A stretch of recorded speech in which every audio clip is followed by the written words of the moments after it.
मैं गडकरी जी ये कहना चाह रहा हूं कि आप ठीक है, आप कह रहे हैं प्रोफेशनल पॉलिटिशियन आप नहीं हैं। आमतौर पर ऐसे जो पॉलिटिशियन होते हैं वो राज्यसभा का रास्ता चुनते हैं, लेकिन आप तो बाकायदा चुनाव लड़कर हर बार लोकसभा जाते हैं या विधानसभा जाते हैं। ये हुआ जब मैं बीजेपी का अध्यक्ष था, उसके बाद में जब लोकसभा का चुनाव हुआ तो मुझे अच्छी सीटें ऑफर हुई। तब मुझे कहा गया कि आप नागपुर से मत लड़ो, क्योंकि वो सीट कांग्रेस ही जीतती थी। तो बहुत अल्टरनेटिव आए मेरे सामने। लोगों ने कहा आप अगर हार जाओगे तो आपका करियर ख़त्म हो जाएगा। तो मेरा भी एक स्वभाव है, लड़ूंगा तो यहीं से लड़ूंगा। लड़ा मैं, आया चुन के, अब तीसरी बार आया हूँ। तो क्यों आपने वो ठान लिया था कि नहीं नागपुर से ही लड़ना? मैंने काम किया था, मेरा विश्वास था कि लोग मुझे जात पंथ धर्म भाषा और पार्टी से ऊपर उठकर साथ देंगे, क्योंकि मैंने जनता के लिए काम किया था। वो मुझे आशीर्वाद देंगे, मेरा विश्वास था, दिया लोगों ने। ओके, मतलब आप राज्यसभा के रास्ते जाने के बजाय आप मुझे अध्यक्ष होने के बाद बीजेपी के हर अध्यक्ष जब बना उसने राज्यसभा सीट ली। मैं इसीलिए पूछ रहा हूँ। मैंने नहीं ली, मैंने मेरी राज्यसभा सीट सबने करके मुझे कहा आप राज्यसभा, मैंने पीयूष गोयल को दी और तुम लड़ो राज्यसभा।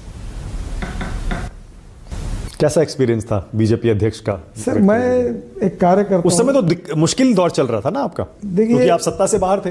हाँ, ये तो बात जरूर थी, पर एक बात जरूर थी कि हमने सीखा है कि कभी जीत होगी, कभी हार होगी, कभी खुशी होगी, कभी गम होगा, कभी आशा होगी, कभी निराशा होगी। और हमारे कन्विक्शन के आधार पर हम चलते रहेंगे, काम करते रहेंगे।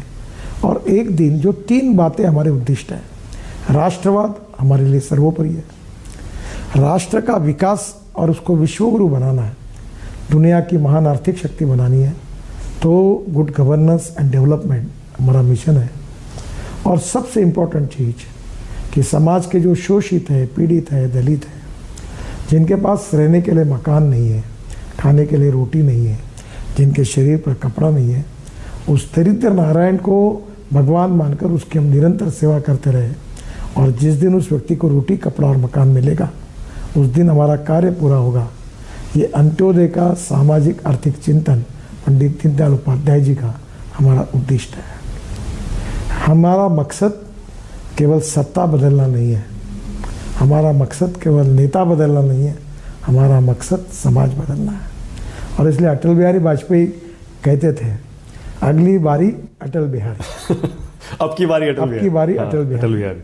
तो वो कहते थे अब की बारी नहीं, वो बोले देश का नेता कैसा हो, अटल बिहारी जैसा हो। वो बोले नहीं, ये देश कैसा हो ये हमको कोशिश करनी है। वही संस्कार हमको मिले हैं। हम 2-4 रहे न रहे, तेरा वैभव अमर रहे माँ। इस देश के लिए, उसके विकास के लिए हम काम करते रहे। जनता की अदालत में जब तक जनता सपोर्ट देगी तो सत्ता पार्टी में रहेंगे, नहीं देगी तो अपोजिशन में रहेंगे। हम चलते आए, हमारे 2 भी मेंबर थे, तब भी हम वही काम करते थे। आज पूरी मेजोरिटी की सरकार है मोदी जी के नेतृत्व में, तो वही काम